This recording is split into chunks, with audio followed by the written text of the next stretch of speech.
lang bibilin ko, mahal eh. Apat lang. Sa kanya. Anim. At walo. Hanggang walo. Walo kaya. Ay, basta na.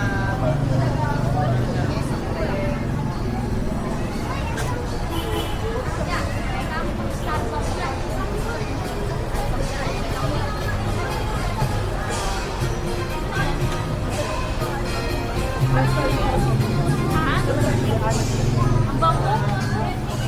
Ay, yung custard? Sa ano? Sa salsa. Ang sarap ng ganun. Magkano? Sa dulo. Iba lang kaya lang